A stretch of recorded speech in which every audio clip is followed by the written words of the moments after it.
Notre raison d'être, comme on dit aujourd'hui, ça a toujours consisté à défendre d'une part, à accompagner et puis à fédérer, à animer nos chefs d'entreprise du Rhône, qui sont au nombre de 3500.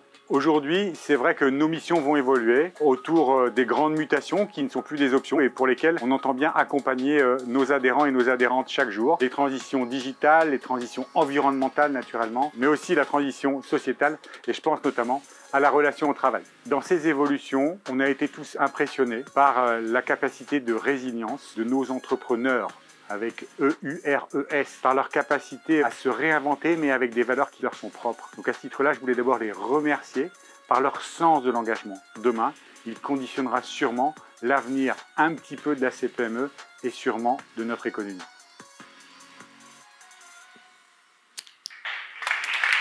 Martha, bonsoir. Bonsoir. Bonsoir. Alors vous êtes coprésidente du pôle femmes de la CPME du Rhône. Tout à fait. Vous êtes chef d'entreprise, alors vous avez traversé des déserts au propre comme au figuré. Hein.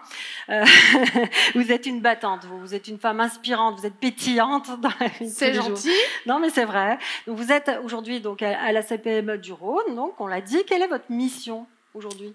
Alors la CPME du Rhône, on a plusieurs missions, comme notre président vient de le dire. Avant tout, je tiens quand même à dire qu'il vous salue toutes et tous. Donc ça, c'est déjà la première chose.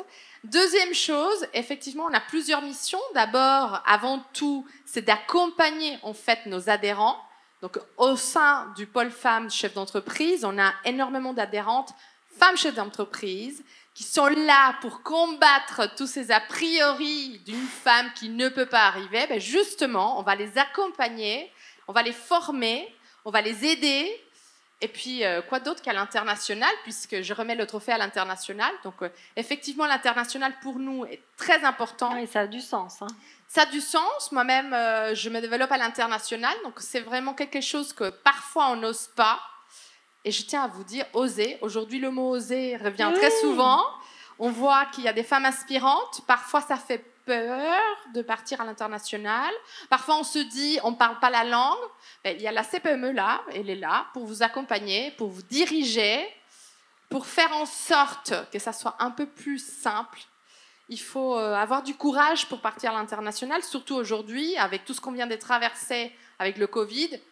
Qui d'entre vous voudrait être à l'international? Levez les mains. Très peu, hein? Très peu. N'ayez pas peur. Tout est possible. Il faut vouloir. Il faut être motivé pour aller à l'international. Vous avez dit qu'elle était pétillante.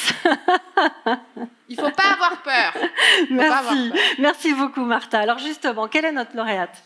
Alors, ce magnifique trophée, il va être remis, en plus ça a du sens, à l'international, Very Foodie, Aurélie Dassigny, s'il vous plaît.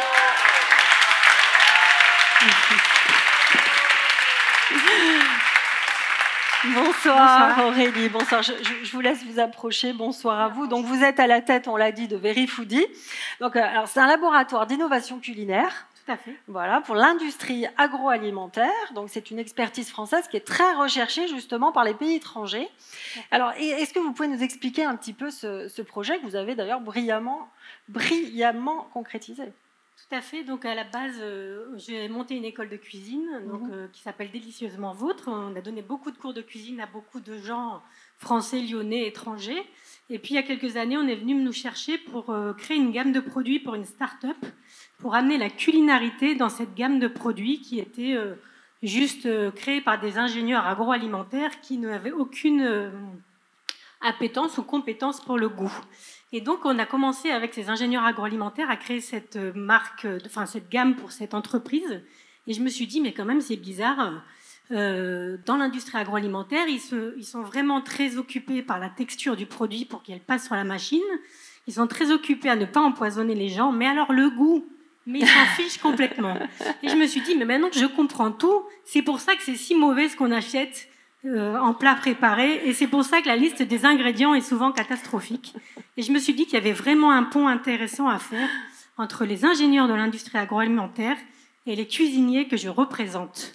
Et j'ai commencé donc à développer Very Foodie depuis 7 ans maintenant, et c'est devenu notre activité principale. Et maintenant, avec mes collaboratrices, parce que je n'ai que des collaboratrices, qui sont très audacieuses et qui sont dans le public, on a décidé de partir à l'international parce qu'on avait aussi quelques clients qui nous avaient déjà contactés. D'accord, on peut les applaudir aussi, alors vos collaboratrices. Ouais.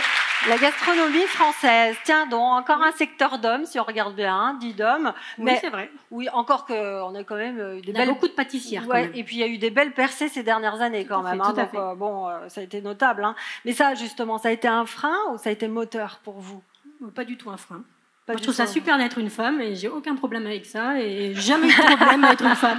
Donc Alors moi, ça, ça n'a c'est très jamais bien été un dit. problème. C'est très bien dit, Désolée. bravo. Merci à vous. Eh bien, Martha, je vous laisse remettre le trophée et ensuite aller vers le traditionnel maintenant photocall. Parce que